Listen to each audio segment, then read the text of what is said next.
Mga kapatid, kayo po ay aking inaanyahan na panoorin at pakinggan ang mensahe ng mensahero ng silangan. Mga video na kung saan ay nagbukas ng aking diwa at nasagot ang marami kong katanungan.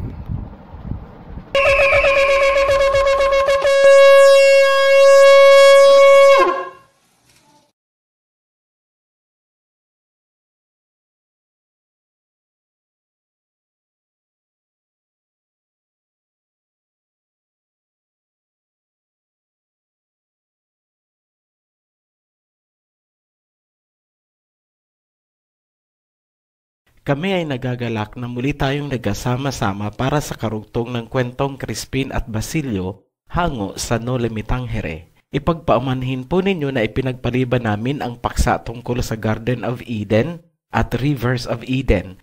Kinailangang unahin at ituloy-tuloy ang paksa tungkol kay Crispin at Basilio para maintindihan ang mga kasalukuyang nangyayari sa pagitan ng mga bansa na may kinalaman sa lahi ng mga Hebreo. Ito ang bahagi na hindi natapos ni Jose Rizal dahil hindi pa nagaganap ang mga ito sa kanyang kapanahunan. Ang kwento ni Crispin at Basilio ay kasalukuyan pang gumugulong at masasalamin sa pandaigdigang ekonomiya at relasyon ng mga bansa sa isa't isa. Lahat ng mga pangyayari ay kasalukuyang binabantayan at nasasaksihan ng two witnesses o dalawang saksi na tinutukoy sa Book of Revelation ng Biblia. Inaakala ng karamihan, hindi pa dumarating ang two witnesses dahil sa mga popular na video at mga sermon na kanilang napapanood. Ngunit ang katotohanan, nariyan na ang two witnesses at aktibong nagmamasid.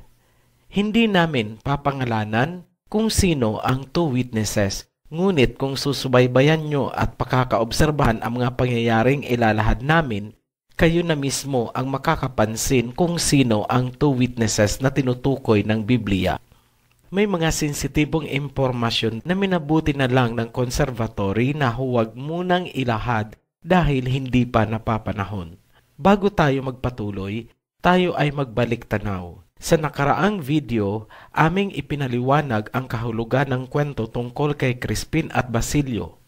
Sinabi natin na si Sisa ang kumakatawan sa lahi ng mga Hebreo. Sina Crispin at Basilio ay sangang lahi galing sa anak ni Heber na sina Peleg at Joktan. Nag-iwan din kami ng mga katanungan upang tayo ay magmuni-muni. Matapos wasakin ng Roma ang Jerusalem at sunugin ang templo, saan napunta ang mga gintong naipon ni Haring Solomon para sa lahing Hebreo? Hindi pa natin mailalahad ang sagot sa katanungan na yan. Ngunit, marahil ay namumuuna ang kasagutan sa inyong isipan. Mas madaling maintindihan ang video na ito kung mapagtanto natin na ang mga banyagang nagpahirap sa atin noon ay sila pa rin itong mga nakikita natin sa kasalukuyan. Ang mga pangyayaring yan ay pwedeng ipagpatawad, ngunit hindi dapat kalimutan, lalo na't sila pa rin ang dahilan ng paghihirap hindi lamang ng mga Pilipino, kundi buong lahi ng mga Hebreo sa buong mundo. Matagal na sanang nagkita at nagkaisa ang lahi ni na Crispin at Basilio o ang dalawang sangang lahi ng mga Hebreo kung hindi nahadlangan ng mga propaganda ng banyagang nagpapahirap sa atin. Marahil sa parteng ito ay nag-iisip kayo bakit hinahadlangan ng banyagang ito na magkakilala ang mga sangang lahi ng Hebreo. Magmuni-muni tayo kahit sandali sa sinasabi ng Lost Gospel of Thomas. The Messiah said, "When you come to know yourselves, then you will become known, and you will realize that it is you who are the sons of the living Father. But if you will not know yourselves, you dwell in poverty, and it is you who are that poverty." Kung papansinin natin, ang Gospel ni Thomas ay tungkol sa paghihirap ng lahing Hebreo. At kanyang sinabi na hanggat hindi nakikilala ng mga Hebreo na sila ay mga Hebreo, magpapatuloy ang kahirapan. Kapag ang dalawang sangang lahi ay naging isa, magiging makapangyarihan sila at pwede nilang utusan ang bundok na umalis at ito ay aalis. The Messiah said, if the two make peace with each other in this one house, they will say to the mountain, Move away. And the mountain will move away. Tayo ay magpapatuloy na ngayon sa kwento ni Crispin at Basilio.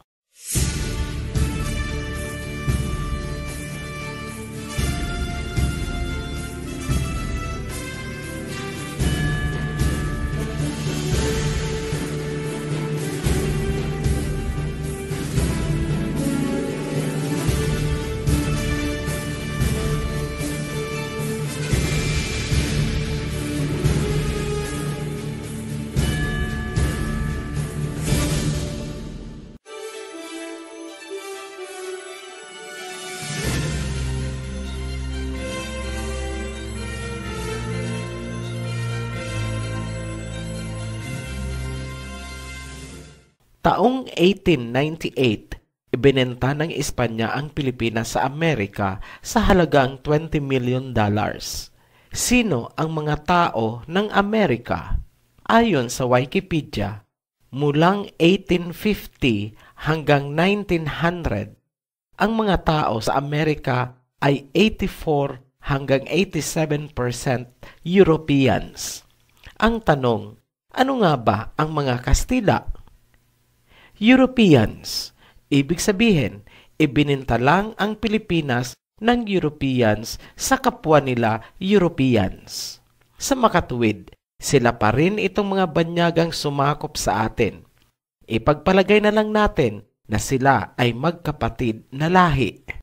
Akala ng mga Pilipino ay tapos na ang pagdurusa. Ngunit sa maikling panahon sa kamay ng Amerika, mas matinding bangungot ang inabot ng lahi ni Basilio. Ayon sa history, tinatayang aabot ng 3 milyon ang Pilipinong namatay sa kamay ng banyagang ito. Para sa konserbatibong estimate, ipagpalagay na lang natin na 1 milyon ang kanilang pinatay sa maiksing panahon na kanilang inilagi. Ang parteng ito ng kasaysayan na aming ilalahad ay lingid sa kaalaman ng maraming Pilipino dahil ito ay matagumpay na naitago. Patutunayan natin na simulat sa Paul hanggang ngayon, ang banyagang ito ay uhaw sa dugo. Ito ang sinasabi sa Biblia na mag-ingat tayo sa mga tao o mga lahi na balat kayong maamong tupa ngunit mababangis na lobo pala. Panuuri natin. Ang bayan kong Pilipinas, lupain ng ginto't bulaklak, pag-ibig ay sa kanyang palad, nag-alay ng ganda at dilag, at sa kanyang yumi at ganda, dayuhan ay nahalina. Bayan ko, binihag ka, nasadlak sa dusa. Ibon mang may layang lumipat, kulungin mo at umiiyak. Bayan pa kayang sakdal dilag, ang di magnasang makaalpas. Pilipinas kong minumutya, hugat ng luha at dalita, aking at hika, makita kang sakdal. Laya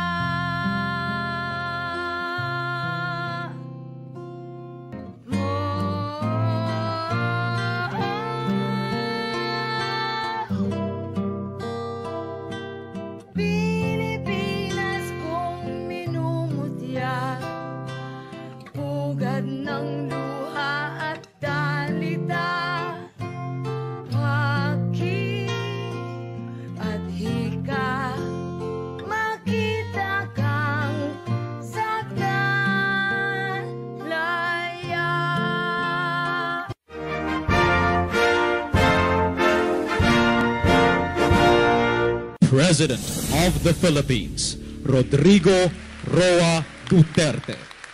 10 years old and above were massacred by the Americans. Standing over the dead, 6,000 Filipinos, men, women, and children, all in a common grave because you were here as imperialists. Give us back those biling gigabels. They are ours. They belong to the Philippines. They are part of our national heritage. Ang bayan kong Pilipinas, makita kang sakdal. Laya.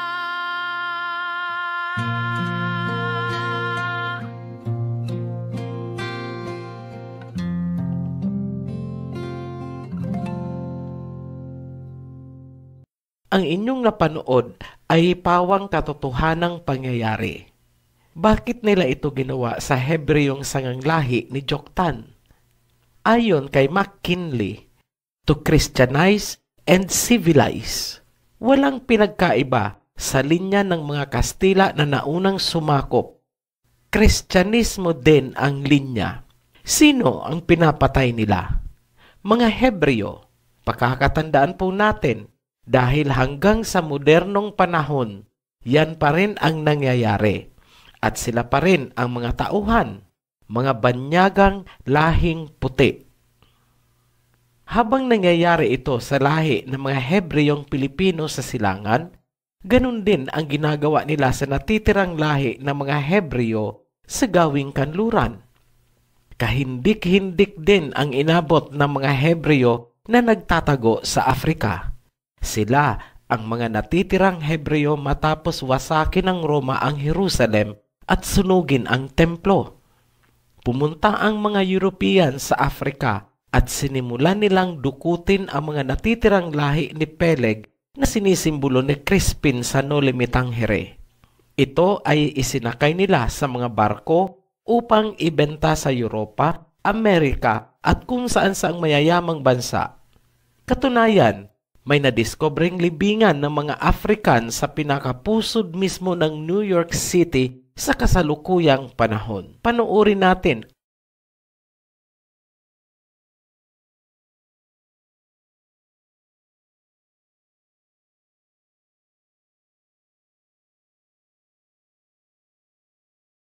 Home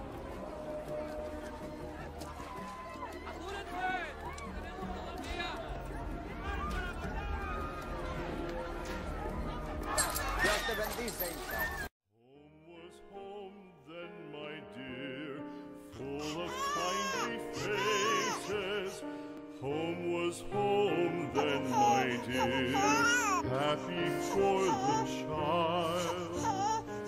Fire and the windows bright glittered on the moorland. Song, tuneful song, built a palace in the wild.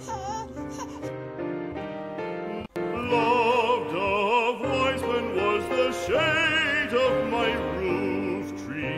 The true word of welcome was spoken in the door. Dear days of old, with the faces in the firelight, kind folks of old, you come again no more.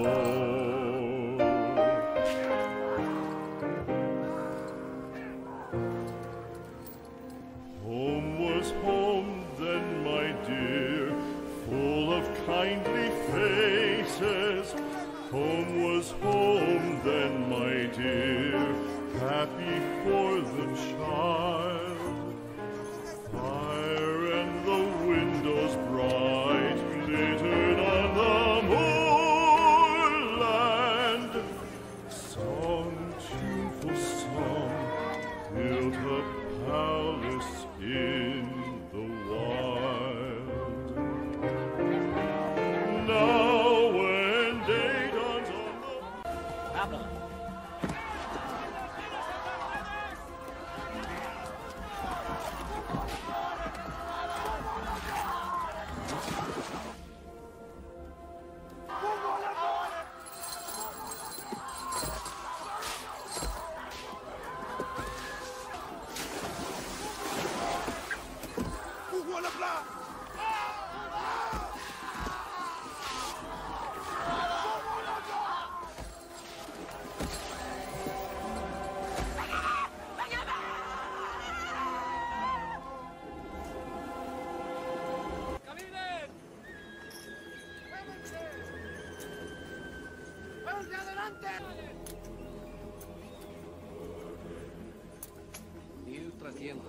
¿Está todo bien?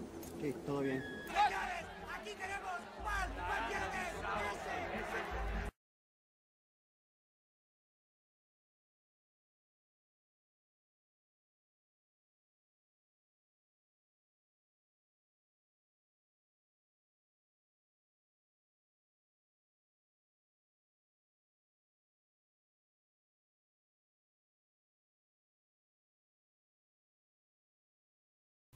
Sa pagpasok ng modernong panahon, tila nagkaroon ng panandaliang kapanatagan sa buhay ang mga Hebreo na ibsan ang mga karumaldumal na pagpatay sa lahi ni Joktan at Peleg. Bagamat nananatiling nasa ilalim ng kolonyalismo, ito ang mga panahon noong papasok na ang mundo sa tinatawag na Cold War na nagsimula noong 1947 hanggang 1991.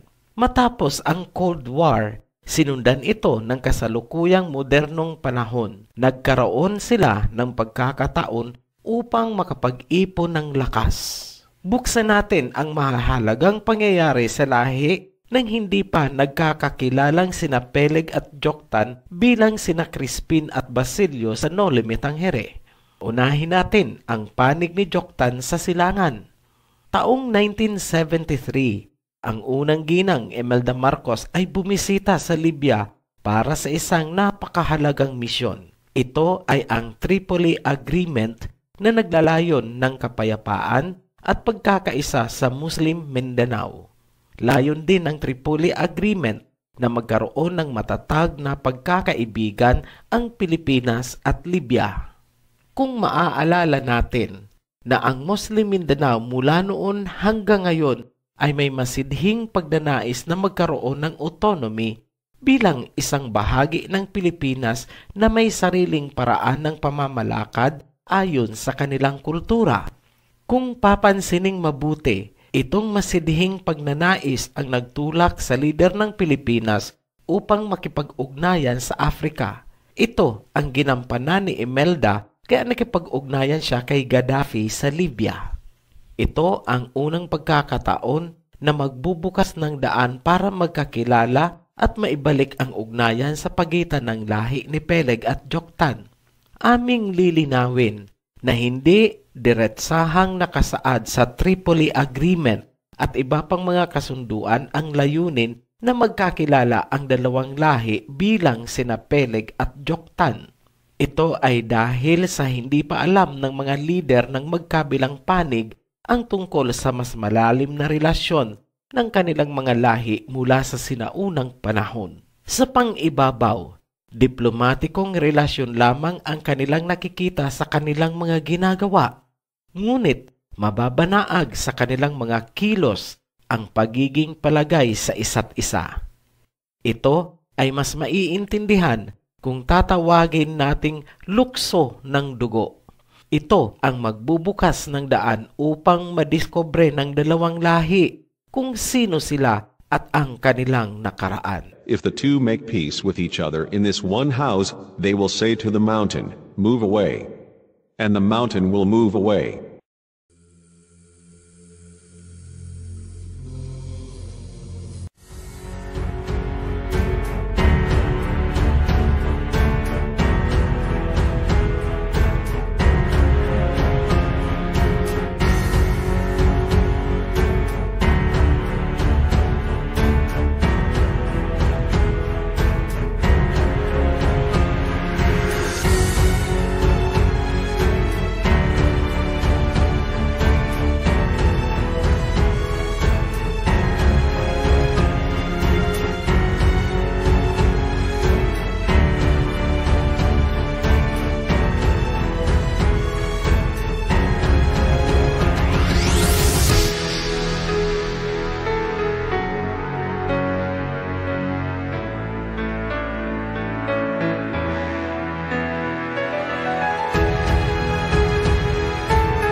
The Messiah said, "If the two make peace with each other in this one house, they will say to the mountain, 'Move away.' And the mountain will move away."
When they were ready to file the case against the Marcoses in 1990, Marcos was dead in 89. Middle of the trial, at the height of the Cold War, I coughed blood.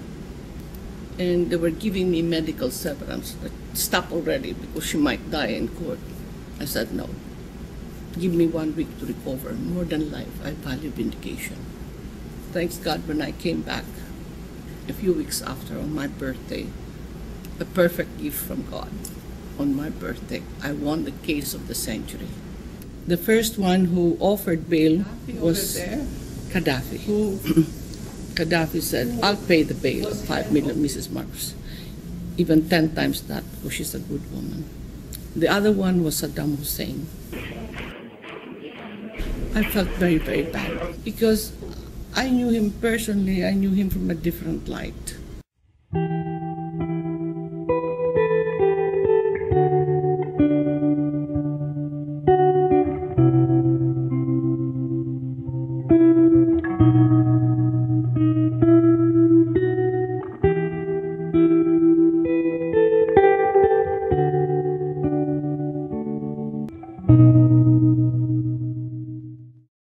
So, I mean, that is the land of unconfirmed reports. Yes, we came, we saw, he died. We came, we saw, he died. We saw, he died.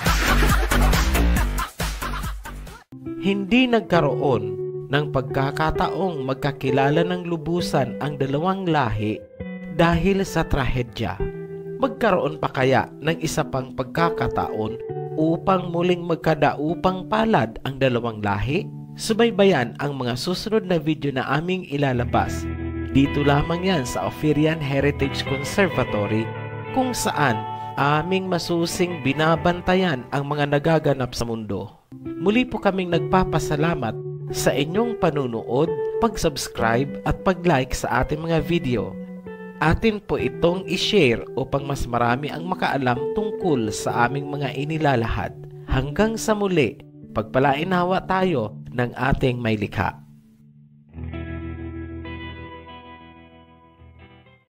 Maraming salamat po sa inyong panonood at pakikinig ng mensahe. At kung kayo po ay may mga katanungan, paki-click po ang link sa ibaba at paki-like and share na rin po. Maraming salamat.